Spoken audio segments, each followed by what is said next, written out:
$270,000. That was the starting price of a Zone RV caravan. 270 grand. Boutique, handcrafted, the most expensive production caravan in the country.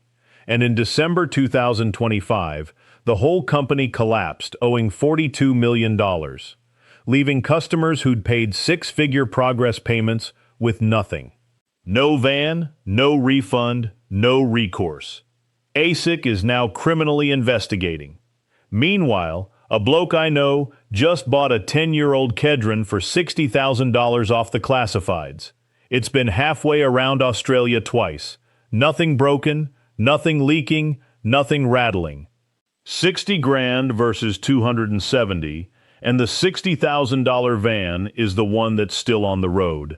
That is not an anecdote.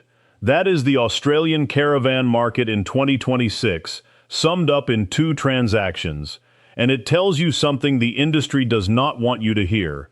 Cheap caravans are beating expensive ones, not on features, not on showroom sparkle, on the things that actually matter: reliability, longevity, structural integrity, and whether the company that built them will still be answering the phone in 5 years. Today I'm explaining why, from the workshop floor, with 7 reasons that I see confirmed every single week. I'm Liam. I'm 50. I've been repairing these things my whole adult life. No sponsorships, no brand deals, nobody paying me a cent. Let's go. Reason number 7. Cheaper caravans are simpler, and simpler means fewer things that can break. A basic touring caravan has a fridge, a stove, a bed, a water system, and a 12-volt electrical setup. 6 or 7 core systems. A $150,000 luxury caravan has all of that, plus a slide-out mechanism, a washing machine, a dishwasher drawer, a wine fridge, a 10-inch touchscreen control panel, LED rock lights, an integrated satellite dish, underfloor heating, an onboard water filtration system, and a sound system with Bluetooth speakers in the awning. That's 20-plus systems. Every one of them has a motor, a pump, a circuit board, a wiring harness, a sensor, or a moving part. Every one of them can fail. And when they fail 800 Ks from the nearest town, the repair isn't a phone call. It's a satellite phone call, a week in a caravan park waiting for a mobile tech, and a bill that starts at 4 figures before the part even arrives. The cheap van doesn't have those problems because it doesn't have those systems. A fridge doesn't need Bluetooth. A bed doesn't need a motor. And a van that works reliably every single time you hitch it up is worth more than every gadget in the showroom. Reason number 6. The construction method that makes a caravan last 20 years is now available at budget prices. Full composite construction, where one-piece panels replace timber-framed aluminum-clad walls, used to be a premium-only feature. You had to spend $80, $90, $100,000 to get it. Not anymore. The Crusader Dreamhaven starts at around $60,000 new, and it's built on full composite panels on Australian steel by the only manufacturer to hold CIV Master Manufacturer accreditation. Composite eliminates the #1 cause of long-term caravan failure: water getting into timber and causing rot. A composite van bought for 60 grand today will have structurally sound walls in 2046. A timber-framed van bought for 150 grand will not, unless the seals hold perfectly for 20 years, which they won't. The cheap van wins because the construction method is the same, and the construction method is the only thing that matters over time. Reason number 5. Lighter vans take less punishment from the road. Physics does not care about your price tag.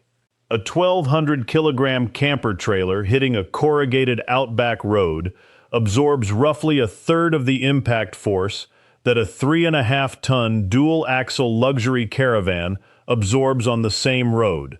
1/3. That means every bolt, every weld, every seal, Every fastener on the lighter van is experiencing a third of the stress. Over 10 years and 100,000 Ks, that difference is the difference between a van that's still tight and a van that's shaking itself apart. The most capable Outback vans I've seen in my workshop are almost always the lightest ones. A Trackmaster Gibson at 1,200 kilos. A track trailer to van at 1,000. A Patriot X1 at around a ton.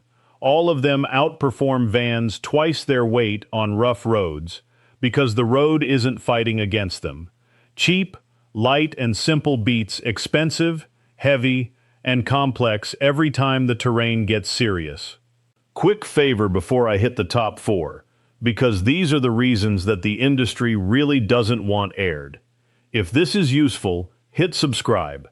It helps get this in front of someone about to hand over 100 grand for a van that'll be outperformed by one costing half the price. On we go.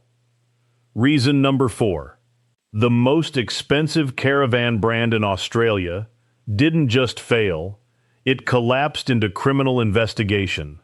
Zone RV proved, in the most spectacular and painful way possible, that a high price tag guarantees absolutely nothing. Not build quality, not financial stability, not even that your van will be delivered. Zone used customer deposits to fund their operations, and when the money ran out, customers who'd paid $100,000 or more were left with empty hands. Price is not quality, price is not safety, price is just price. And yet the caravan industry continues to operate as though expensive equals better, and buyers continue to believe it. The collapse of Zone RV should have shattered that illusion permanently. If a $270,000 caravan can't even be delivered, what exactly is the premium paying for? Reason number 3. Slide-outs are the second most common repair issue across the entire RV industry, and cheap caravans don't have them. Independent repair data from 2025 showed over 1,200 service requests related to slide-out problems out of 12,000 total. Leaking seals alone accounted for nearly 200 of those. The mechanisms jam, the motors fail, the rubber perishes in UV. And if a slide-out jams in the extended position, the van cannot legally be towed until it's repaired. You are stranded wherever you are. Slide-outs exist on expensive vans. They do not exist on most budget touring vans. The cheap van doesn't suffer from the problem because it was never complicated enough to create it. And the extra floor space a slide-out provides? It's roughly the same as the space you'd get by buying a van one size up for $20,000 less than the slide-out premium costs. Reason number 2. Depreciation hurts expensive vans exponentially harder than cheap ones. A new caravan loses up to 40% of its value in the first 2 years. On a $60,000 van, that's $24,000. That stings. On a $150,000 van, 40% is $60,000. 60 grand. Gone. Not because of damage, not because of neglect. Because of the mathematics of depreciation applied to a higher starting number. And right now in mid-2026, with 9 manufacturers collapsed, dealer yards overflowing, new stock discounts running up to $19,000, and ex-rental fleet dumps flooding the used market, depreciation is hitting harder than at any point in the last decade. If you bought a $150,000 caravan in 2022 at COVID peak prices, your van is now worth somewhere between $70,000 and $90,000.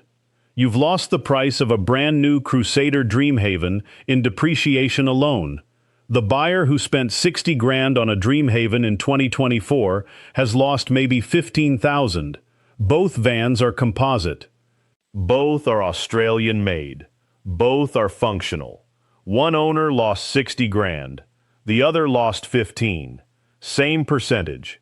Vastly different pain. And reason number 1. The single biggest reason cheap caravans are beating expensive ones in 2026 is that a used premium van costs less than a new mid-range van and outperforms it in every measurable way.